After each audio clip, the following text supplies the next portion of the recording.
그냥 막연히 내가 아는 내 상식으로가 아니라 그 사람에 대해서 이해도가 있어야 된다는 거죠. 예를 들자면 이런 겁니다.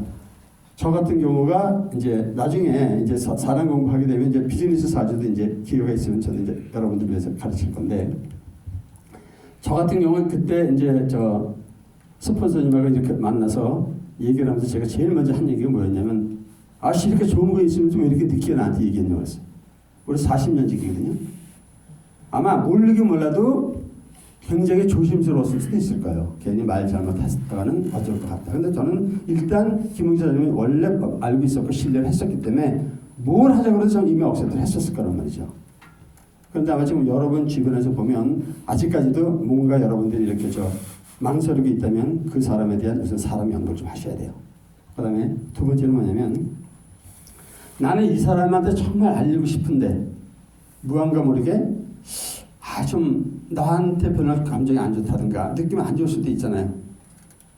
그때 활용하는 게 뭘까요? 이제 협상학에서 얘기하는 게 히든 메이커거든요. 이 사람을 움직일 수 있는 사람이 누군가를 그다음에 주변에서 찾으셔야 돼요. 그 사람을 통해서 이 사람을 움직여야 되는 거예요. 이런 스킬 같은 게 이제 나중에 기회가 있을 때 한번 다시 알려드리겠지만, 가장 중요한 건 일단 사람 공부는 해야 된다. 그래서 나는 어떤 성의 사람인가, 어제도 말씀하셨잖아요. 후에말 난 누구냐, 저 사람은 어떤 사람일까 해서 일단 사람 연구를 해본 다음에 거기에 맞게끔 대응해야 성공 확률이 높아진다, 이런 얘기입니다. 그래서 사람 공부는 나중에 강론으로 들어가면 아마 몇 시간을 해야 되는 거니까 일단 기본적으로 사람 공부를 좀 하자라는 겁니다. 그다음에 마지막에 how죠. 어떻게 이 사람한테 접근을 할 것인가.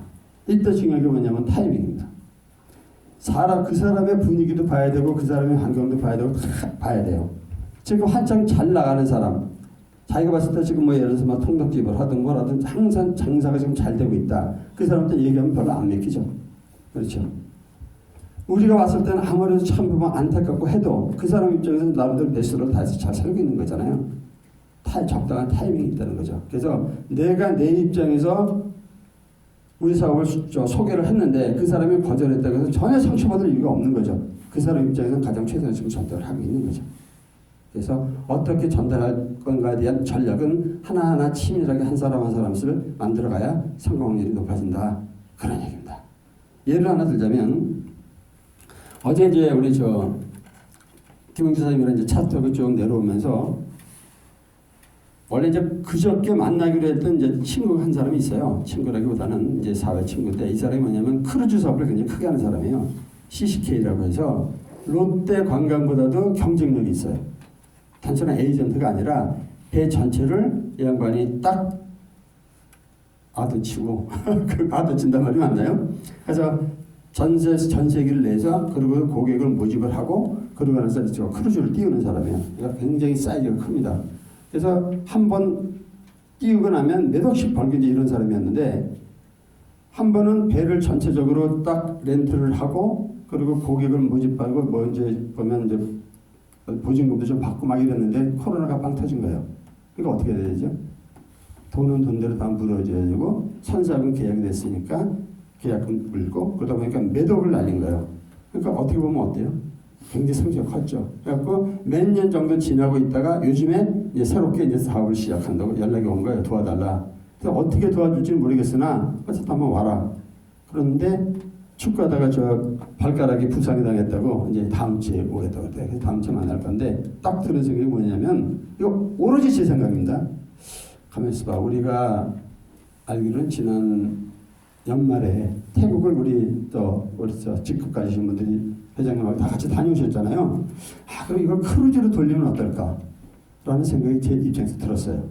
그래서 크루즈를 만약에 이쪽에서 원한다면 한번 제안도 해보고 싶고, 그럼 대신 너는 우리 사업을 적극적으로 도와라. 왜냐하면 그 양반한테 VIP 고객들이 한국에만 1000명이 넘게 있다고 그러더라고요.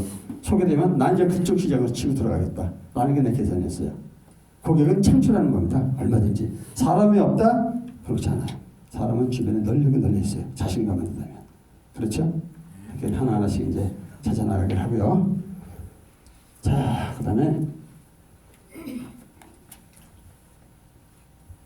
조지라드 법칙에 대해서 많이 들어보셨죠? 뭐죠? 우리 잘 아시는 정철호 사장님 좀 소개 좀 해주시길래요? 처음 들어봅니다. 그런 게 없는데. 역시 강의하시는 분이랑 다르죠. 조지라드에 대해서 설명하실 수 있는 분 없나요? 이분이 이제 기네스북에도 그런 그 전설적인 영업왕이죠. 자동차를 뭐 13,000원인가 그렇게 팔 정도로 이 기록을 깬 사람이 거의 없답니다. 근데 이 양반이 이제 30대 중반까지는 굉장히 방황을 많이 했습니다. 여러 가지 몇 번 어려운 일을 다 겪고 그래갖고 자동차를 이제 영업을 하겠다가 6개월 동안 계속 다녔는데 한 대도 못 팔았다는 거예요. 왜 그럴까? 나는 자질이 없나 봐, 능력이 없나 봐 이러고 생각을 했는데 친구로부터 이제 그 청첩장이 하나 날라옵니다. 그래서 이제 결혼식장을 간 거예요. 결혼식장에 갔더니 가만히 이제 멍하니 앉아있다 보니까 그냥 생각 없이 한 사람, 두 사람 얼마나 왔나 보니까 한 250명 정도가 왔더라는 거예요. 사람이 꽤 오네. 그러고 나서 그 다음날 이제 부고장을 또 받습니다. 그래서 이제 장례식장에 가서 이렇게 가만히 보니까 또 손님이 왔다 갔다 하는데 이렇게 보니까 그것도 역시 한 250명 정도가 오더라는 거예요. 그때 딱 그 사람이 뒤통수를 칩니다. 유레카. 그렇구나. 한 사람은 한 사람이 아니구나. 그 사람 주변에는 약 250명이 있구나. 해가지고 분산됐던 에너지를 이제 한 사람 한 사람한테 집중을 하기 시작을 합니다. 그래서 한 사람의 마음을 확실히 얻으면 나머지는 250명 정도는 그 사람이 아닐 거다라고 생각해서 한 사람한테 열심히 차 팔고 매일 이제 거기에 대해서 이제 에이스를 해주는 거죠. 잘 타고 왔냐? 음주운전 하지 마라부터 시작해서 오일은 제대로 갈았느냐? 그러니까 이 사람이 감동을 할 거 아니겠습니까? 그러니까 그 다음에 누가 차 필요하다면 와서 저지라도 소개시키는 거죠. 이게 복제가 되기 시작하죠. 그러니까 우리 사업과 아마 거의 비슷하지 않을까 그런 생각이 들어요. 그래서 주변에 여러 사람을 많이 컨택하지 말고 이렇게 대충 나름대로 그 상위 직급 간는 분들을 보면 그렇게 많이 알리지 않았다고 그러더라고요. 그렇죠? 몇 사람한테 집중을 하고 그 사람한테 어떻게 보면 감동을 줘서 그 사람이 움직일 수 있게끔 만들어준 거죠. 그래서 제가 지금 이렇게 열정적으로 하려고 마음먹은 건 우리 김웅주 사장님 이 모든 걸 다 알고 저를 지금 조종을 하는 것 같아요. 느낌에. 그래서 지금 열정적으로 지금 하는 거란 말이에요. 그리고 또 이제 제 밑에 함께 있는 우리 이제 파트너 사장님은 지난번에 오셨던 분 알죠? 우리 최은학 사장님은 그 사람은 삼성 출신이고 그러고 나서 이제 일본에 20년 살다 왔고 영어 일본어가 완벽할 정도로 그리고 인맥도 좋고 마인드도 좋아요. 근데 이제 이 사업을 함께 하자고 해서 양반도 지금 아마 사무실에서 일본어로 번역하고 있을 거예요. 우리 사업 계획서. 그리고 여러분들이 지금 볼 수 있게 편하게 하느라고 뭐 보면 컴퓨터에서 늦게까지도 하고 굉장히 봉사를 많이 합니다. 하나하나 정말 역량 있는 사람들이 우리가 합해진다면 우리 회사는 아마 삼성 이상 가는 그런 회사가 될 거라고 저는 확신을 하는데 여러분 어떠세요? 네, 우리 분명 이렇게 만들 수 있습니다. 자, 이제 그러면 어떻게 사람의 마음을 얻을 수 있을까? 감동에 대해서 어제 그 사모님이 그런 말씀을 하셨죠. 마음을 얻어야, 그죠? 움직이다. 그것도 사실상 이론이 있거든요. 마음 얻는 이론이 있는데, 그거는 이제 나중에 아마 기회가 있으면 설명하기로 하고, 예를 하나 드리면서 이제 제 강의를 마칠까 하는데, 이거 한번 보이세요, 뒤에? 네. 2016년 6월 28일 화요일 날에 제가 아침에 이런 문자를 받습니다. 안녕하십니까? 미래의료재단입니다. 고객님의 특별한 오늘 생신을 진심으로 축하드립니다. 하트. 소중한 분들과 뜻깊은 하루 보내시길 기원하며 항상 건강하시고 행복하시기 바랍니다. 하트. 또 하트. 하트 3개에다가 아주 기가 막히게 그 미소를 쫙 했죠. 제가 아침에 이 문자 딱 받고 어땠을까요? 좋죠. 기분 좋죠? 전 기분 되게 나빴어요. 정말. 이 사연은 우리 이제 아들이 좀 이제 아는 이제 그 지인 통해서 그 건강검진표를 한 100만 원 한다고 그러더라고요. 그걸 저하고 우리 집사람한테 선물로 갖고 온 거예요. 근데 보통 뭐 그냥 미루잖아요. 그래서 설설 미루다 이제 12월 달 돼서 이제 건강검진 받고 온 거예요. 근데 뭐 특별한 이상은 없었는데 이거 딱 받고 나니까 아침에 기분이 되게 좀 안 좋더라고요. 왜 그러냐면 제 생일은 양력 8월 15일입니다. 주민등록상 550628 10232911 이렇게 돼 있어요. 그러니까 0628을 이 사람들이 생일이라고 생각해갖고 보낸 거예요, 저한테. 그래갖고 이거 좀 알려줘야 되겠다. 전화를 했어요. 고객 그 담당자 좀 바꿔봐라. 이거 한 사람. 하여튼 왜 그러냐, 아저씨가. 내가 이거 받았는데 이건 내 생일이 아니다. 그러니까 그 사람 바꿔서 이거 좀 고쳐야 된다 그랬더니 잠깐만요. 뭐라고 따뜻한 소리 다 들려. 왜 그래? 뭐 어쩌고저쩌고 한다. 없다 그래. 그러더라고. 그랬더니 지금 뭐 있으면 어디 갔대. 그래요? 다 들리는데 이 수화기라도 좀 막아놓고 하지. 알았다. 더 이상 얘기를 안 했었다. 그래서 그때 어떤 생각이 드냐면 이런 영혼 없는 메시지는 그죠? 오히려 반감을 줄 수가 있단 말이에요. 생일날에 받으면 기분이 좋을 수가 있을 거 아니겠어요. 전혀 생일도 아닌 날에 제 생일은 양력 8월 15일에서 국가에서 막 경축을 해주는 날이거든요. 그날은 광복절이라고 해서 그런데 전혀 상관없는 날짜에 저걸 보내고 나니 쓰레기라는 생각이 드는 거죠. 그리고 조금 더 진짜 관심이 있다면 제가 이제 그 비즈니스 사주를 이제 가르치고 하는데 50년대생은 거의 다 음력을 써요. 그렇죠? 음력을 쓴단 말이에요. 60년대생도 한 40% 정도가 음력을 쓰고 70년대생 들어가야 한 80% 정도가 이제 그다음부터 이제 양력을 쓰는 거고 그러면 그 정도의 생각이 있다면 저거 음력을 이렇게 양력으로 바꾸는 게 분명히 있을 거고 아니면 이렇게 체킹할 수 있잖아요. 생일, 음력, 양력 할 수 있잖아요. 아무 생각 없이 이렇게 보는 거예요. 그래서 이제 강의를 하면서 제가 이제 그 다음에 이게 뭐냐면 제가 이제 매주 금요일 날에 이제 대학에서 강의를 했는데 그때 우리 집사람한테 그랬어요. 여보, 우리 집사람이 621007이에요. 생일이. 이날이 이제 10월 7일인데 그죠? 왜 그랬어요? 당신한테 분명히 똑같은 문자가 올 거다.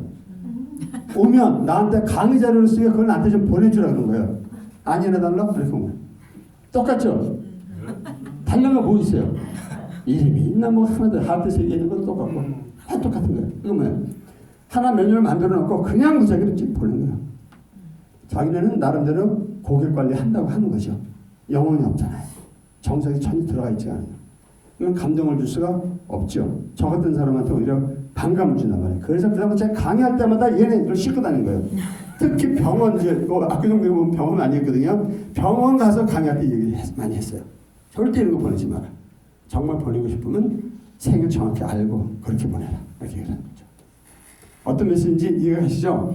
자, 반대의 경우로 이제 누구예요? 잘 아세요? 여러분 잘 아시지만 처음에 이제 한동안 제가 이제 리더십 강의를 할 때 이제 회사에서 어떤 회사에 보면 이제 의뢰가 들어와요. 히딩크 리더십에 대해서 강의를 좀 해주세요. 그러면 히딩크에 대해서 좀 알아야 되잖아요. 근데 그때 당시에 너무 히딩크 막 영웅시하다 보니까 솔직히 약간 반감도 있었어요. 뭐 그렇게 대단하고 그렇게 저 사람을 이렇게 할까? 그런데 하나하나 이렇게 알고 나다 보니까 정말 이번에 대단한 분이라는 걸 저는 정말 많이 느꼈습니다. 그냥 괜히 히딩크가 아닌 거예요. 언뜻 봤을 때 우리 처음 왔었을 때 막 5대빵 얘기도 있고 그죠? 뭐 저 흑인 뭐 여자하고 사귄다고 어쩌고 저쩌고 막 엄청 씹었잖아요. 그런데 결과를 만들어내니까 그 다음부터 이제 완전히 영웅화시키잖아요. 이 사람이 왜 대단하냐고 얘기를 하면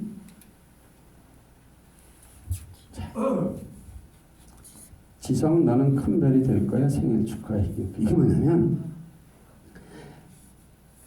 대표팀에 월드컵 대표팀에 박지성이를 스카우트 했을 때 많은 사람들이 반대했습니다. 나이도 어리고 그렇죠? 뭐 레퍼런스도 확실한 것도 아니고 왜 쟤를 뭐 볼 게 있다고 왜 쟤를 저 대표팀에 합류시켰냐 굉장히 비난이 많았습니다. 그리고 선배들도 보면 얘를 이렇게 좀 이렇게 내려받고 조그만 뭐 평발에다 많이 무시했단 말이에요. 더 끔찍했던 건 뭐냐면 박지성하고 한 방을 쓴 룸메이트가 누군지 아세요? 홍명보였어요. 최고참.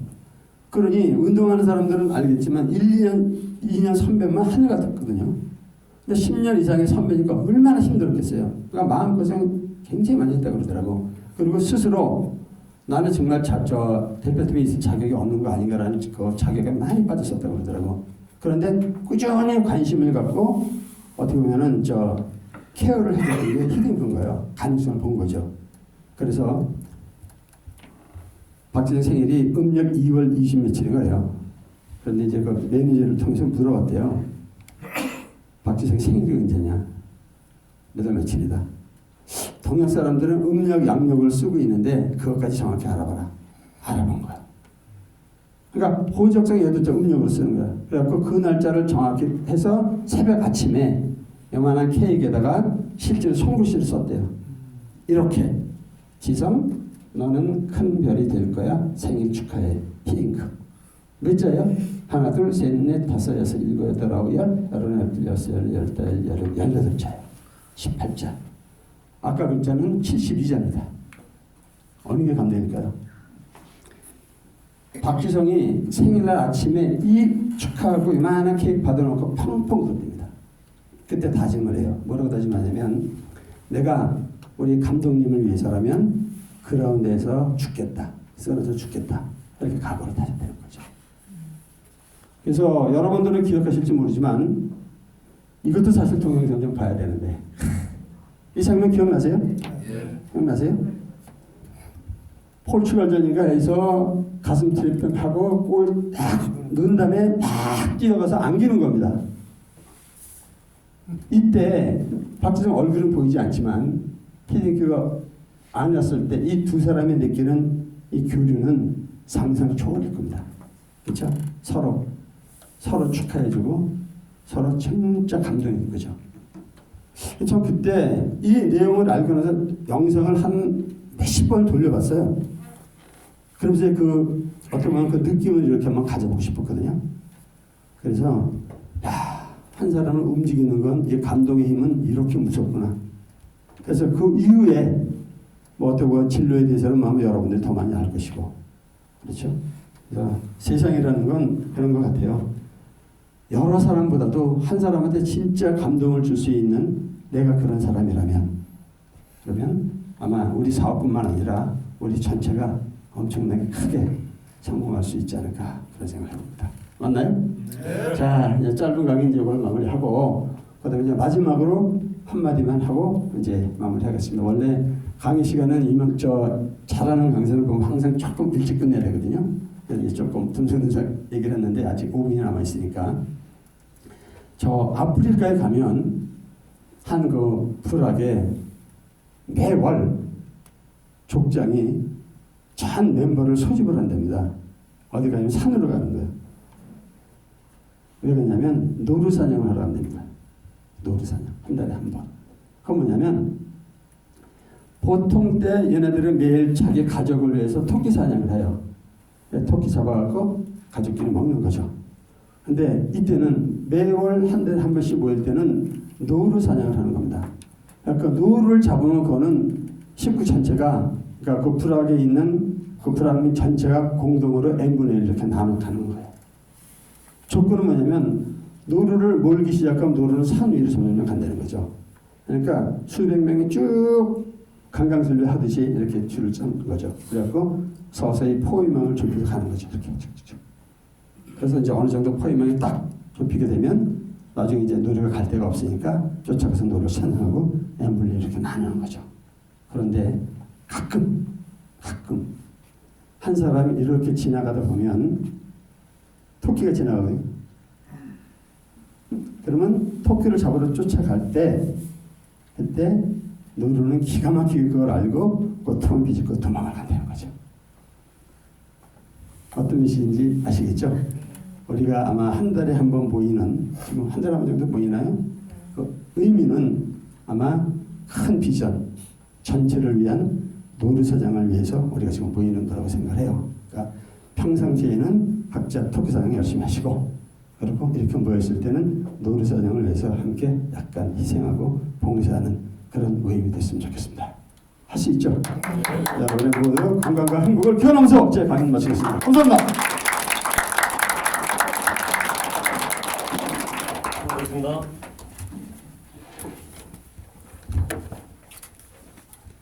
네, 오늘 이 자리에 계신